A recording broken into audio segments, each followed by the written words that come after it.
आइए जानते हैं 3 लोक और 14 भुवन।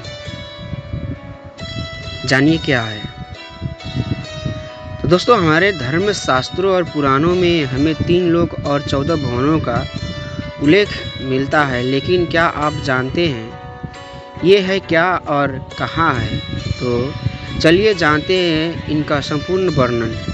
भक्त श्री ध्रुवदास जी ने बहुत सी सुंदर पंक्ति लिखी है कि 3 लोक 14 भुवन, प्रेम कहो ध्रुव नाही, जगमग रहो जराओ सो, श्री वृंदावन माही।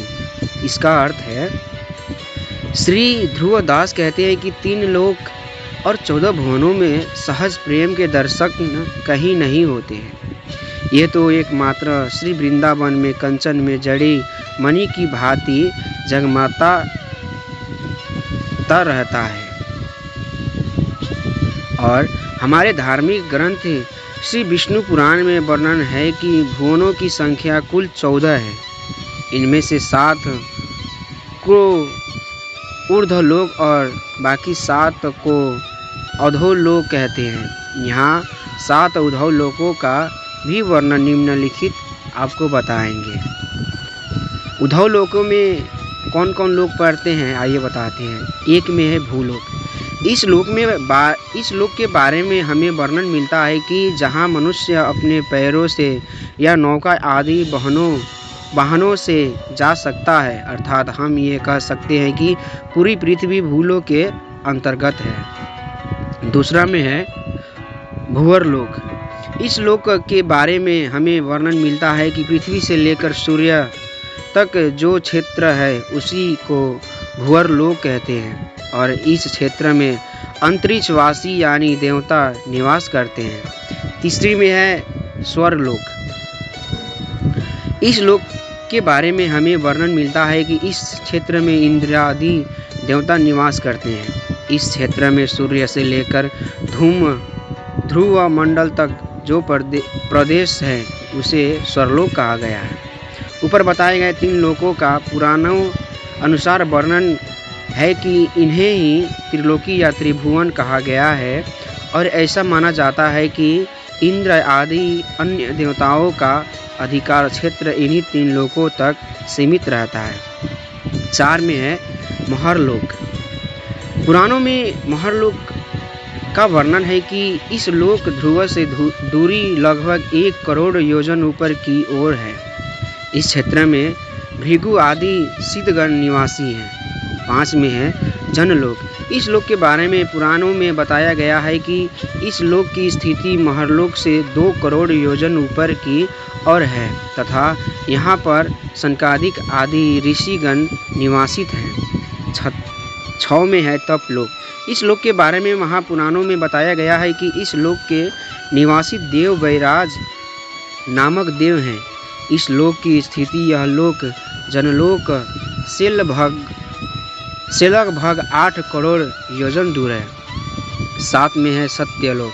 इस लोक के बारे में पुराणों में बताया गया है कि यह लोक तपलोक भी लगभग 12 करोड़ योजन ऊपर की ओर स्थित है, और इसी क्षेत्र में ब्रह्मा निवास करते हैं।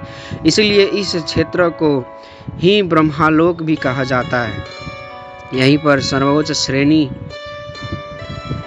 के महर्षि और ब्रह्मा ऋषि यही निवास करते हैं। जैसा कि हमारे धार्मिक ग्रंथ विष्णु पुराण में कहा गया है कि नीचे के 3 लोकों के स्वरूप के बारे में बताया गया है कि ये चिरकालिक नहीं है, जिस तरह से ऊपर के लोकों का है, और नीचे वर्णित किए गए 3 लोक समय के अंतम में महाप्रलय काल में नष्ट हो जाते हैं, जबकि ऊपर के 3 लोक के बारे में पुराणों में वर्णित है कि ये महाप्रलय काल में प्रभावित रहते हैं। भूलोक, भूलोक और स्वर्गलोक को ही अन्य तरह से पृथक लोक कहते हैं, और बाकी के 3 लोकों के बारे में बताया गया है कि ये 3 जनलोक, तपलोक और सत्यलोक अकृत लोक तथा 1 लोक महरलोक महाप्रलय काल के दौरान नष्ट हो तो नहीं होता, लेकिन बताया गया है कि यह रहने के लायक नहीं होता है, इसलिए वहाँ के रहने वाले निवासी वे सारे जनलोक की ओर चले जाते हैं। इसलिए इस लोक महरलोक को पुराणों आदि ग्रंथों में कृतक कहा गया है। हमने ऊपर जिस तरह से उद्धव लोक के बारे में बात की है, उसी तरह पुराणों में 7 अवलोक के बारे में भी बताया गया है कि जिन्हें ही पाताल कहा गया है। वर्णित किए गए 7 पाताल लोकों के नाम इस तरह से आप लोग के फिर हम बताते हैं। एक में अधोलोक के भीतर क्या क्या लोक पड़ते हैं। एक में है अतल लोक। बताया जाता है कि यह लोक हमारी पृथ्वी से लनमन लगभग 10,000 योजन की गहराई पर स्थित है और इसकी भूमि के बारे में वर्णन है कि यह सूखल यानी सफ़ेद है। दूसरा में है बीतल। पुराणों में वर्णन है कि यह लोक अतल से भी लगभग 10,000 योजन गहराई में स्थित है और वर्णित है कि इस लोक की भूमि कृष्ण यानी काली है। 3 में है नीतल। पुराणों में वर्णन है कि यह लोक बीतल लोक से भी लगभग 10,000 योजन की गहराई में स्थित है और इस लोक की भूमि अरुण रंग जो सूर्य उदय के रंग है। 4 में है गवस्तिमान। पुराणों में वर्णन है कि यह लोक नीतन लोक से भी लगभग 10,000 योजन की गहराई में स्थित है और इसकी भूमि का रंग पीत यानी पीली रंग की है। 5 में है महातल। इस लोक के भी बारे में हमें वर्णन मिलता है कि गवस्तिमान से भी लगभग यह 10,000 योजन गहराई में स्थित है और इसकी भूमि पथरीला बताया गया है। 7 में है पाताल लोक। इस लोक के बारे में हमने सबसे ज़्यादा सुना है।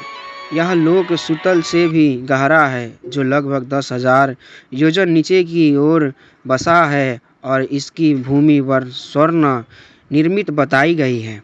हमने अभी जिन 7 अधोलोकों का वर्णन किया है, इन लोकों में ही पुराणों के अनुसार दैत्य, दानव और नाग निवास करते हैं।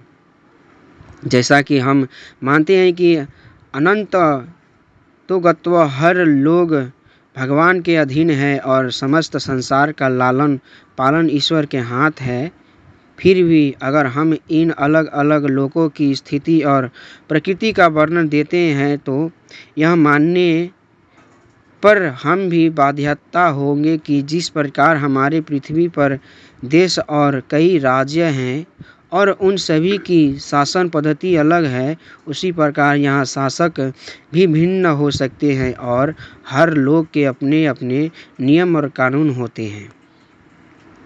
हमने अपनी बचपन और कहानियों तथा पुराणों में हमेशा एक वर्णन सुना है कि पाताल लोक में दैत्यों, दानवों और नागों स्थान है जहाँ इनके बहुत से नगर और राज्य बसे हैं और यहाँ के राज्य दैत्य नाग होंगे और यहाँ इसी तरह से स्वर्ग में भी इंद्र, वरुण, चंद्रमा आदि देवताओं के नगर और राज्य स्थित है।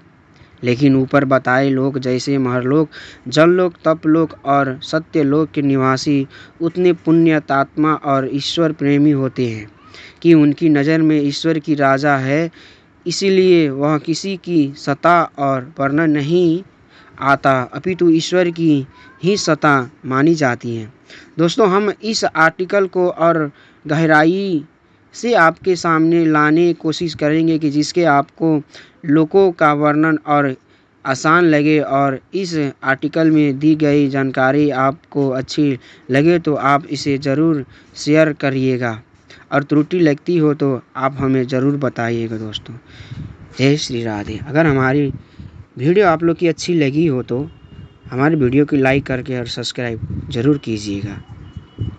आइए जानते हैं 3 लोक और 14 भुवन, जानिए क्या है। तो दोस्तों, हमारे धर्म शास्त्रों और पुराणों में हमें 3 लोक और 14 भुवनों का उल्लेख मिलता है, लेकिन क्या आप जानते हैं ये है क्या और कहाँ है?